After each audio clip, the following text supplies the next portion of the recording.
Well, we left off in chapter 5, and so we're going to pick up at verse 21. There's a section in here, 21 through 43, where there's two of the most profound miracles that are talked about in detail in the New Testament. One is a man named Jairus. He comes up, he's a synagogue official, it says, and he says his little daughter is at the point of death. And he comes to Jesus, and so Jesus decides to go with him. In the meantime, he runs into this woman who's had a hemorrhage for 12 years. It says in verse 26, and had endured much at the hands of many physicians, and had spent all that she had, and was not helped at all, but rather had grown worse. Of course, that happens today. But anyway, so we see Jesus on the way to go with Jairus to see his daughter, and he runs into this woman who had had a hemorrhage for 12 years. And it says that she had thought, if I can just touch his garments, I can be made whole. And immediately she did, and the flow of her blood dried up, it says. And immediately Jesus, of course it says immediately because this is Mark, and Mark says immediately a lot. And immediately, verse 30, Jesus, perceiving in himself that the power proceeding from him had gone forth, turned around in the crowd and said, "Who touched my garments?" And his disciples said to him, "You see the multitude pressing in on you, and you say, 'Who touched me?'" So, they're thinking, Jesus, this crowd's all around you, and who touched you? Like, about everybody, it seems, anyone that got close. But he looked around to see the woman who had done this, and the woman, fearing and trembling, aware of what had happened to her, came and fell down before him and told him the whole truth. She was in fear. How do you describe that? In reverence, in awe, because of what had happened. She realized she was healed just by touching him. Like, this is wild.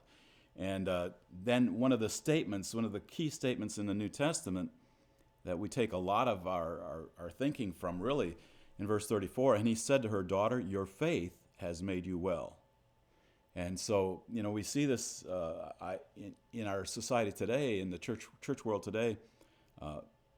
People refer to this quite often. Your faith has made you well. Go in peace and be healed of your affliction. So, there's a place of her faith. What did her faith do? It caused her to press through the crowd. See, she was unclean. She having a hemorrhage, being in a crowd, being a Jew, this was illegal. She shouldn't be out there touching anyone because that makes them unclean.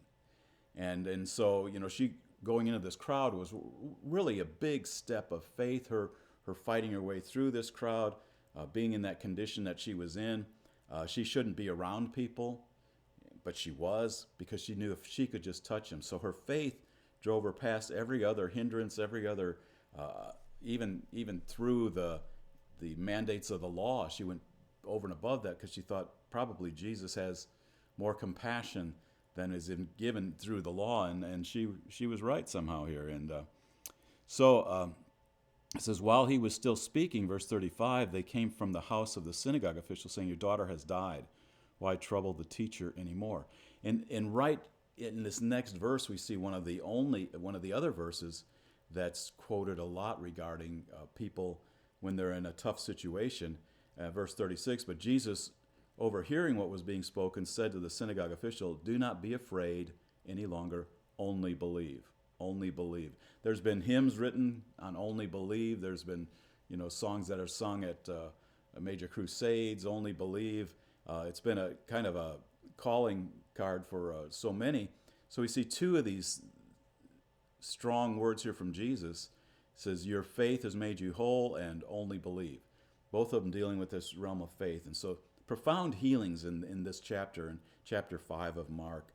Really, really good chapter just to read. And then when we get to the end of it, you're at verse 41, it says, 40, Jesus got to the girl who had died.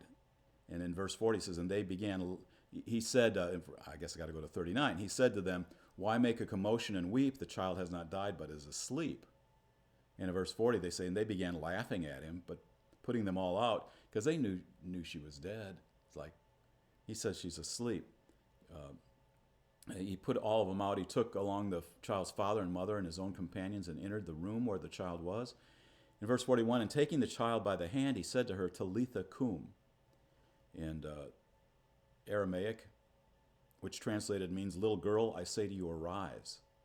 And immediately the girl rose and began to walk, for she was 12 years old, and immediately they were completely astounded. And immediately, and immediately, and immediately. Mark continues to go on with that.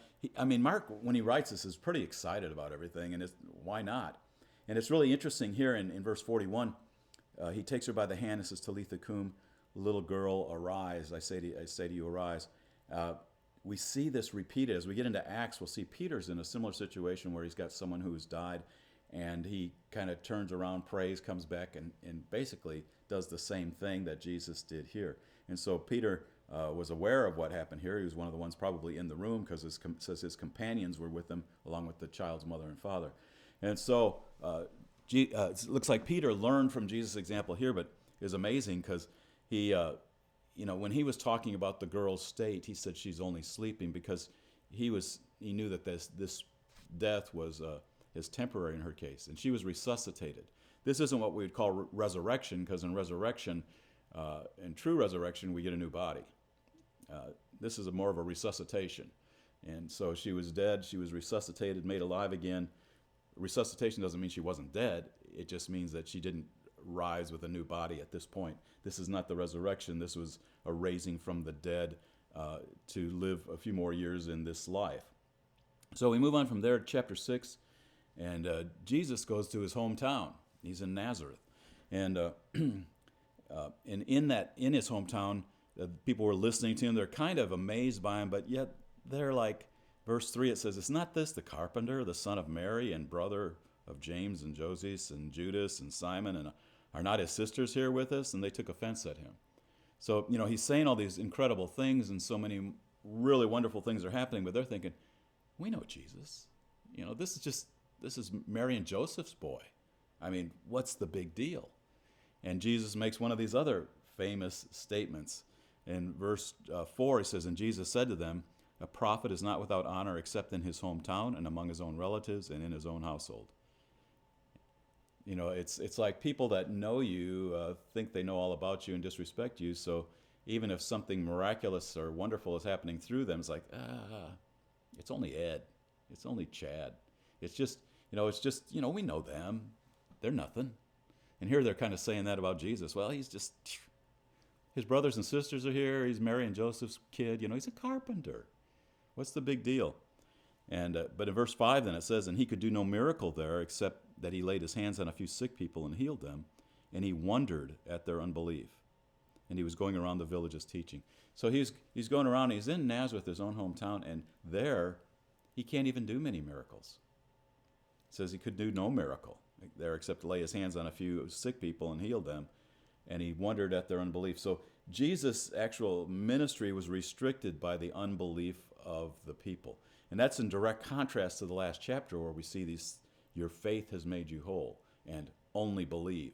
And then he goes to Nazareth, and we see this contrast here of, okay, faith is not there by these people that think they know Jesus and know all about him. They know better than to believe him, while these others didn't know better and were made well by their faith and were exhorted to only believe and saw a daughter raised from the dead. So kind of a lesson in there about faith and truly trusting Jesus. Don't go, for us, I think it's a lesson on, don't go by what we've experienced already. Just because we haven't experienced something doesn't mean that that's not possible or that's not up ahead for us.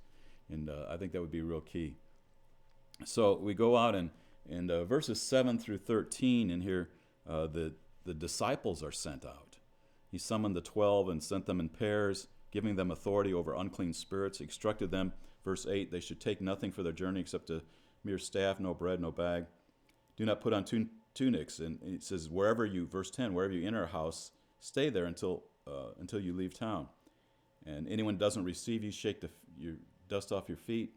It says they went out and preached that men should repent, and they were casting out many demons and were anointing with oil many sick people and healing them. So the disciples get to do what Jesus did. He anoints them, they go out, and they're doing the same thing he did. And when they said go into a town, you just go into a place and you find a home that's welcoming, and you just stay there until you leave. It's really interesting. I've got people that I know that do this today. They go into countries, strange countries, often Muslim countries, and they do this very thing. Just find for a home to stay, and then they go and preach from that location.